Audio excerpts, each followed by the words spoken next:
You are watching Man's Dark Nature, where true crime actually meets the truth. We cover unsolved murders, reopened cold cases, and those twisted domestic crimes that still haunt families today. No jump scares here or cheap sensationalism, just the dark, uncomfortable facts, backed by solid research and investigation. May 15, 2010. The Bronx, New York. 16-year-old Kalief Browder was walking home from a party with his friend when NYPD patrol cars surrounded them like wolves circling prey. Within minutes, this honor roll student who had never been in serious trouble would be handcuffed, arrested, and thrown into a system so brutal, so corrupt, so fundamentally broken that it would ultimately kill him. But here's what will make your blood boil. Kalief Browder never committed the crime he was accused of. The evidence against him was the word of a career criminal with a history of false accusations. There was no physical evidence, no witnesses, no proof of any kind. Just the testimony of a man who had lied to police before and would lie to them again. What happened next wasn't justice. It was the systematic torture and psychological destruction of an innocent child by the very system designed to protect him. For 3 years, Kalief would be caged on Rikers Island without trial, beaten by guards, attacked by inmates, and driven to multiple suicide attempts while prosecutors played games with his life. And here's the most damning part.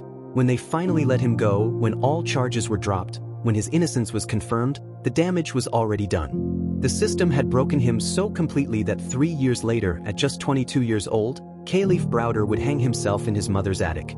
This isn't just the story of one boy's destruction.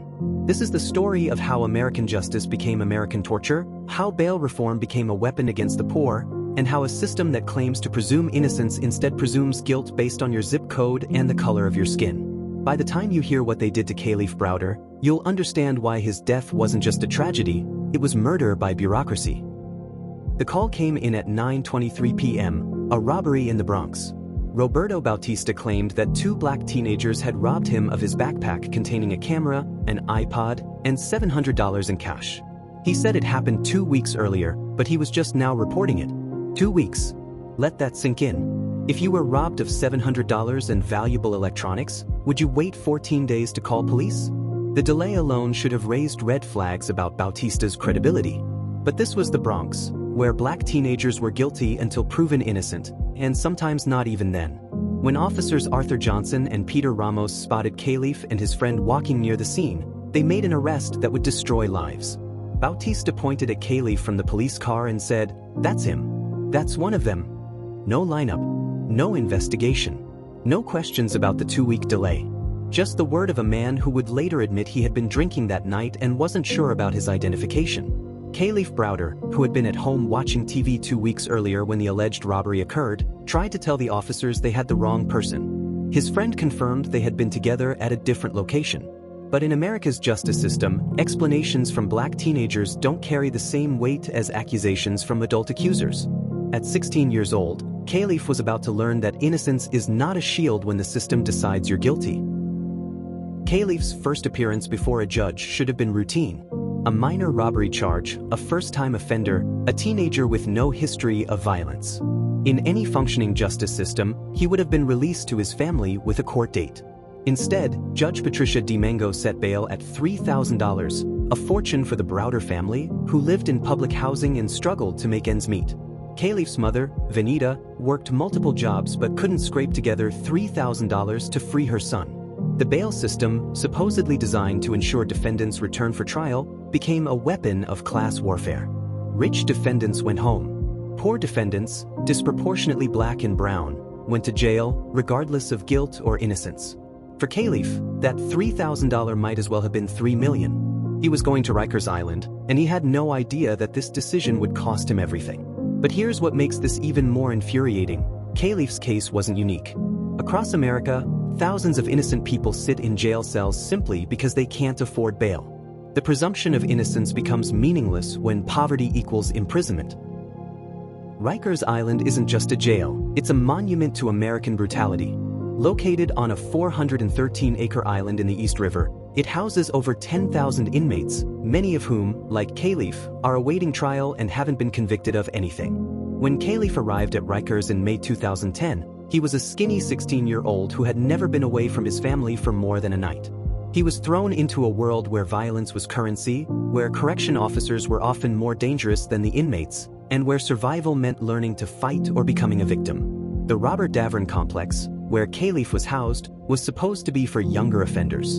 In reality, it was a gladiator school where teenagers were taught that might makes right and the strong prey on the weak. Kalief's first night on Rikers, he barely slept. The sounds of violence echoed through the corridors, screaming, fighting, guards shouting orders. He had entered a world where his middle-class values of respect for authority and belief in justice were not just useless, they were dangerous. Within weeks, Kalief would be jumped by a group of inmates. He fought back, defending himself the only way he could. But in the twisted logic of Rikers Island, self-defense was treated as aggression, and Kalief found himself in solitary confinement for the first of many times. Solitary confinement at Rikers wasn't punishment, it was torture. Kalief was locked in a cell barely larger than a bathroom for 23 hours a day, with 1 hour of recreation that meant walking around a slightly larger cage. The cell had no windows, no natural light, no human contact except for guards who treated him like an animal. He was fed through a slot in the door, like prisoners in medieval dungeons. The isolation was designed to break the human spirit, and it worked. Kalief spent over 700 days, nearly 2 years, in solitary confinement. To put that in perspective, the United Nations considers solitary confinement for more than 15 days to be torture. Kalief endured it for 47 times longer than the international definition of torture. During those endless days and nights, Kalief's mental health began to crumble. He heard voices. He talked to himself. He started banging his head against the wall until it bled. The bright, promising teenager who had entered Rikers was being systematically destroyed by a system that claimed to serve justice. The psychological torture was so severe that Kalief attempted suicide multiple times. He tried to hang himself with bedsheets, tried to slash his wrists, tried to end the pain the only way he could imagine. Each time, instead of getting mental health treatment, he was punished with more solitary confinement. Think about that. A teenager, presumed innocent, driven to multiple suicide attempts by the very system that was supposed to protect him. The violence at Rikers wasn't just inmate on inmate. Some of the worst brutality came from the correction officers themselves. And Kalief Browder would become a particular target of their sadism. In 2012, security cameras captured correction officer Terence Pendergrass beating Kalief while he was handcuffed and defenseless. The video shows Pendergrass punching Kalief repeatedly in the face and body while other officers watched and did nothing. But this wasn't an isolated incident, it was part of a pattern. Kalief was beaten by guards multiple times, often for minor infractions like talking back or failing to follow orders quickly enough. Each beating was a reminder that he had no rights, no protection, no recourse. The guards knew they could brutalize inmates with impunity.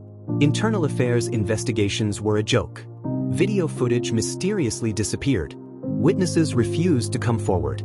The blue wall of silence protected criminal cops while innocent teenagers suffered. What makes this even more sickening is that many of these guards went home to their own families every night, families with children Kalief's age. Yet they felt justified in beating a teenager who hadn't been convicted of anything, who was presumed innocent under the law they swore to uphold. While Kalief was being tortured on Rikers Island, Bronx District Attorney Robert Johnson's office was playing games with his case. They had no evidence, no witnesses other than the dubious Roberto Bautista, and no physical proof that any robbery had occurred. A competent prosecutor would have either dismissed the charges or offered a plea deal that reflected the weakness of their case. Instead, they used Kalief's pretrial detention as leverage, offering him plea deals that would have required him to admit guilt for a crime he didn't commit. "Just plead guilty," they said. "You'll get time served and go home today." But Kalief refused. Over and over, for 3 years, he refused to plead guilty to something he didn't do. His integrity, his refusal to lie about his innocence, kept him caged while guilty defendants who could afford bail walked free. The prosecutors knew their case was weak.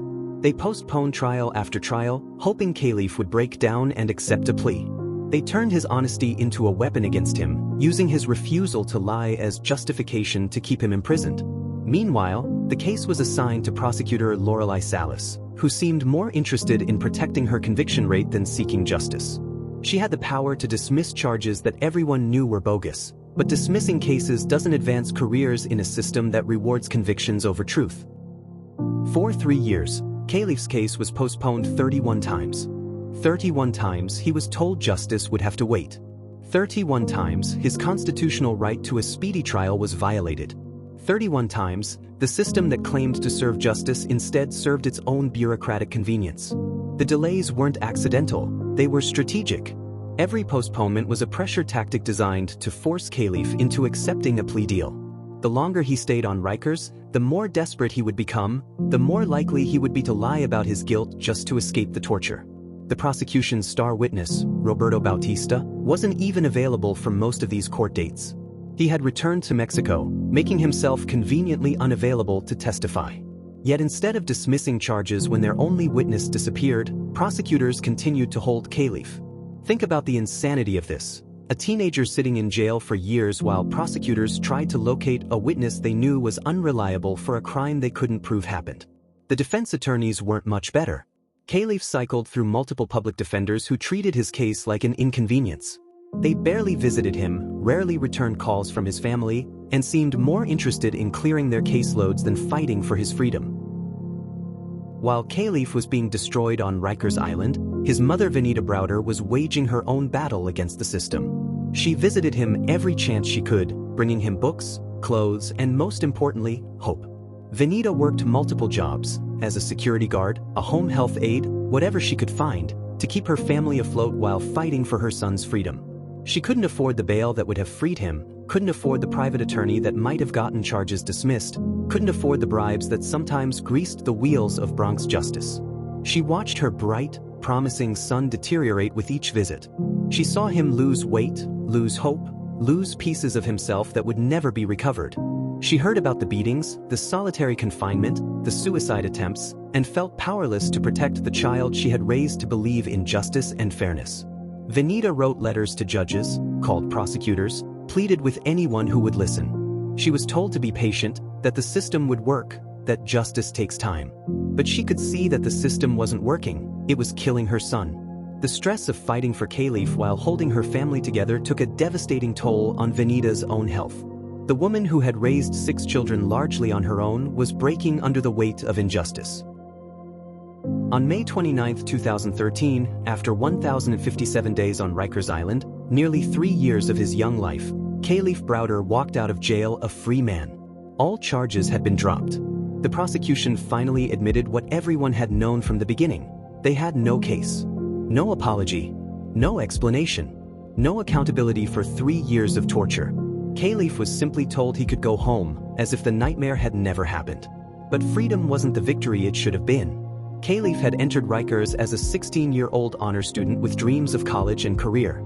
He emerged as a 20-year-old with severe PTSD, paranoid schizophrenia, and trauma so deep it had rewired his brain. The boy who had once been outgoing and social now feared crowds. The teenager who had respected authority now jumped at the sight of police officers. The student who had loved learning now struggled to concentrate, haunted by memories of violence and isolation. Kalief tried to rebuild his life. He enrolled in college, attempted to find work, struggled to reconnect with family and friends. But the damage was too severe, the trauma too deep. The system had broken him in ways that couldn't be repaired. In 2014, filmmaker Jennifer Gonnerman began investigating Kalief's story for The New Yorker. Her article, Before the Law, exposed the brutal reality of pretrial detention and the human cost of America's bail system. The story revealed details that shocked even those familiar with criminal justice reform: the extent of violence at Rikers, the use of solitary confinement as routine punishment, the deliberate prosecutorial delays designed to force plea deals. But most importantly, it showed the world who Kalief Browder really was. Not the dangerous criminal that justified his treatment, but an innocent teenager destroyed by a system that valued efficiency over justice. The article led to a documentary series, Kalief Browder, Time, which aired on Spike TV in 2017. For the first time, Americans could see actual footage of the violence Kalief endured, hear recordings of his conversations with family, witness the systematic destruction of an innocent young man. The documentation was crucial because it prevented the usual victim blaming that follows such stories. No one could watch those videos and claim Kalief deserved what happened to him. No one could see his family's anguish and claim this was just another criminal getting what he deserved. June 6, 2015. 2 years after his release from Rikers Island, 22-year-old Kalief Browder was found hanging from a rope in his mother's attic. The boy who had survived 3 years of torture in one of America's most brutal jails couldn't survive the freedom that came too late.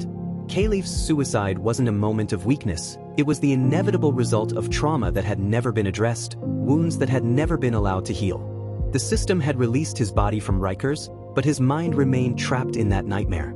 In the days before his death, Kalief had been struggling more than usual. The PTSD symptoms were worsening.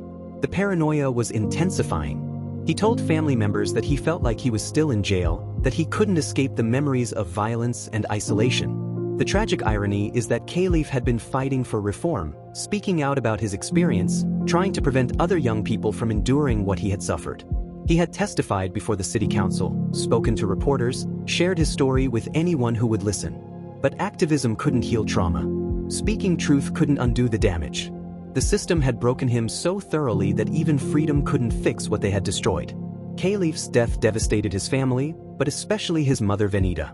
She had fought so hard to free her son, only to lose him to suicide 2 years later. The guilt was overwhelming. What if she had done more? What if she had found the money for bail? What if she had fought harder? In October 2016, 16 months after Kalief's death, Venita Browder died of a broken heart. Literally. The stress of losing her son, combined with years of fighting the system, had destroyed her health. She was 63 years old, another victim of American injustice. The Browder family had lost 2 members to a system that claimed to serve justice. A mother and son, destroyed by prosecutorial misconduct, judicial indifference, and institutional racism that values some lives more than others. Kalief's surviving siblings continue to fight for reform to ensure their brother's death wasn't meaningless. But the pain of losing both Kalief and their mother to the same corrupt system is a wound that may never heal. Kalief's story eventually forced changes in New York's criminal justice system, but only after his death made reform politically necessary. The city settled a lawsuit with his family for $3.3 million, a sum that could never compensate for what they had lost but acknowledged the system's responsibility for his destruction. Rikers Island was finally scheduled for closure, though the process will take years and may never actually happen. Solitary confinement for juveniles was banned, though enforcement remains inconsistent. Bail reform was passed, reducing the number of people jailed simply because they can't afford freedom. But the reforms came with exceptions, carve-outs, and loopholes that still trap the poor while protecting the wealthy. Most importantly, Kalief's story changed public consciousness about pretrial detention. Americans who had never thought about the human cost of cash bail were forced to confront the reality that innocence means nothing if you can't afford to prove it. But all these reforms came too late for Kalief Browder. He died at 22, having spent more than 10% of his life caged for a crime he didn't commit, tortured by a system that claimed to serve justice. How does an innocent teenager spend 3 years in jail while guilty defendants with money walk free? How does a prosecutor continue pursuing charges when their only witness disappears and they have no evidence? How does a judge repeatedly grant delays that violate a defendant's constitutional right to a speedy trial? How do correction officers beat a handcuffed teenager and face no consequences? How does a country that claims to presume innocence instead presume guilt based on skin color and zip code?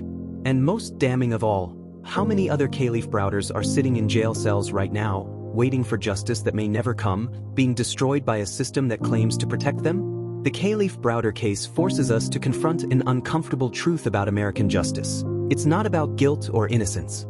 It's about money. It's about class. It's about race. It's about a system that was designed to protect property and privilege while controlling and punishing the poor. Kalief's story isn't unique, it's typical. Across America, thousands of innocent people sit in jail cells simply because they can't afford bail.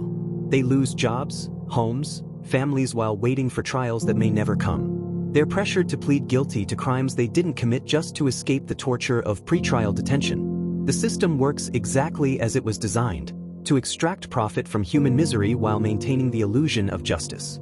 Private companies make billions from mass incarceration. Politicians build careers on tough on crime rhetoric. Prosecutors advance by securing convictions, regardless of guilt or innocence.